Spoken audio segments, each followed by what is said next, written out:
피파 랭킹 9위 크로아티아가 조별리그에서 탈락해 유럽 축구계 전체를 충격에 빠뜨렸다. 이 사실을 알고 일부 팬들은 전설적인 루카 모드리치의 마지막 안무가 중단된 것을 안타까워하며 손실로 여겼지만 일부 전문가들도 마찬가지였다.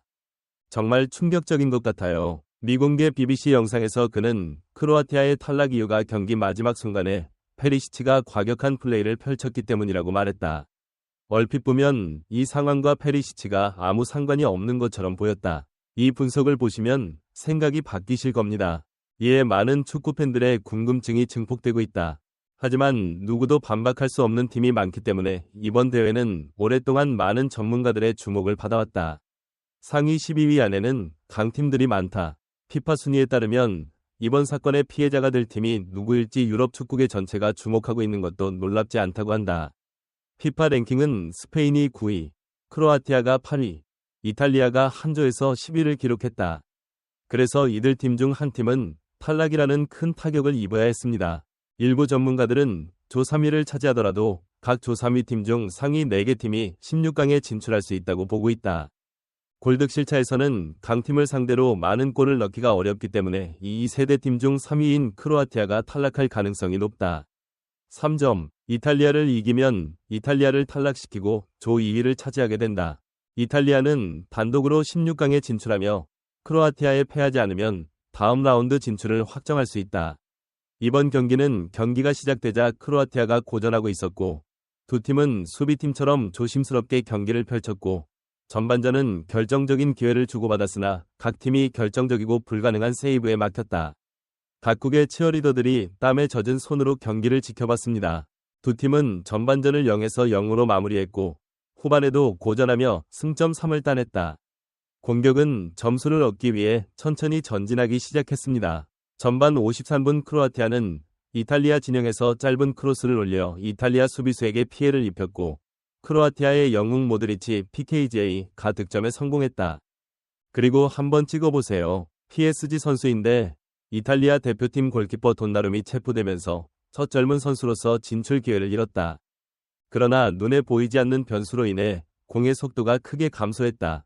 그는 PK가 발표되기 전까지 이탈리아가 불어냈다고 생각했지만 모드리치가 경기장에 나섰을 때 절망적인 크로아티아 팬들에게 행운의 여신이 미소를 짓고 있는 것 같았다.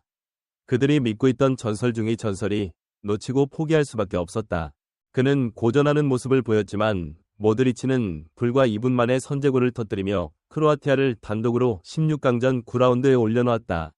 BBC의 경기 생중계에 출연한 앨런 시어러는 모드리치의 책임감이 크로아티아를 구했다고 말했다.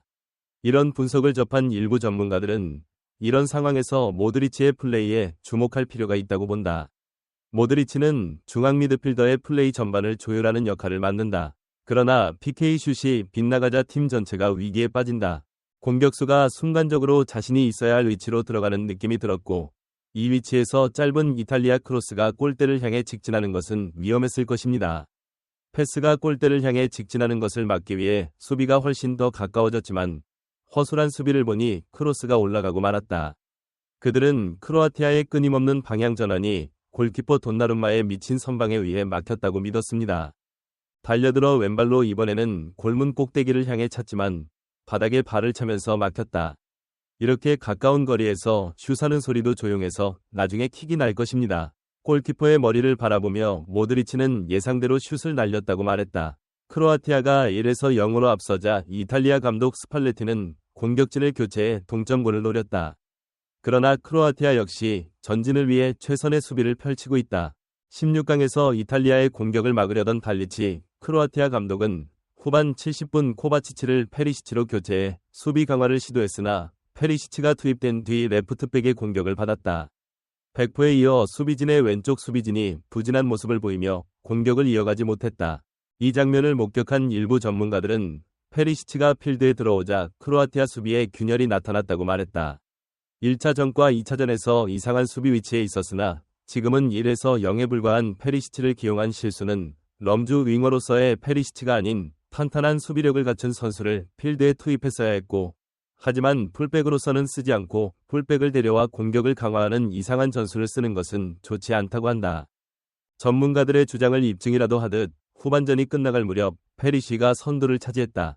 위치가 매우 높아서 그가 슛을 시도하고 있음을 보여줍니다. 이 장면을 본 일부 사람들도 이런 플레이가 문제가 있다고 생각했고 공이 골문 안으로 들어가 곧바로 골로 이어진 것이 사실이었다. 역습으로 크로아티아가 1에서 0으로 지면 위험할 것 같은데 정말 위험한 플레이다. 발리치 감독은 경기가 1에서 0으로 끝났을 때 그런 짓을 하면 안 된다고 했고 모드리치는 기권에 완전히 막아냈다. 나갔는데 중간에 이탈리안 악수로 바뀌더군요. 경기 코디네이터인 모드리치가 부재하고 위험한 공격을 펼치며 종종 이상한 수비 위치에 놓이는 상황에서 그는 경기 초반 1분 만에 빈 공간으로 침투해 동점골을 터뜨리며 1에서 1 동점을 만들었다는 전문가도 있다. 이 장면에서 그들은 이탈리아가 크로아티아 진영에 공을 넣은 것으로 생각했고 그들이 미드필드를 통과했을 때 크로아티아가 앞으로 돌진하려 했으나 막힌 것을 보고 이탈리아가 공을 안쪽으로 밀어 넣었습니다. 크로아티아 페널티 지역에서 이 위험을 알아차린 센터백은 자신이 마크하고 있던 선수를 버리고 중앙으로 패스하는 것을 막기 위해 자신의 위치를 떠나겠다고 말했다. 이는 페리시치가 뒤쪽 공간을 커버하기 위해 재빨리 복귀하지 않았기 때문에 일어난 일이다. 직전 상황에서 팀원들이 달려나가 연쇄 반응을 일으켰다. 수비할 때는 자신의 위치를 지키는 것도 중요하지만 이런 순간적인 변화로 인해 팀원이 남긴 위치를 커버해야 한다. 그리고 페리시치는 이 점에서 그것은 좋지 않은 점이라고 생각합니다. 결국 크로아티아가 무승부로 승리했다. 많은 축구팬들은 크로아티아의 페리시치가 거의 확정됐다고 믿고 있다. 첫 경기부터 난리를 피웠고 경기가 끝날 때까지 팀 전체에 폐를 끼쳤다. 수비 실수, 무의미한 크로스 등 문제가 있음에도 불구하고 그를 중재자로 기용한 발리 감독은 스스로도 화를 낼 것이라고 지적했다. 토트넘, 콘테는 페리시치를 중재자로 활용하고 손흥민을 수비수로 기용해 결과적으로 토트넘은 2018년 8위를 기록했다. 손흥민과 악정보투를 펼치며 토트넘을 상대로 재앙을 일으켰고 이번에는 크로아티아의 레전드 모드리치가 마지막 춤을 망쳤다고 비난해 많은 팬들의 큰 공감을 얻었다. 등록하고 회원이 되어 매일 더 좋은 영상을 만들어 보세요.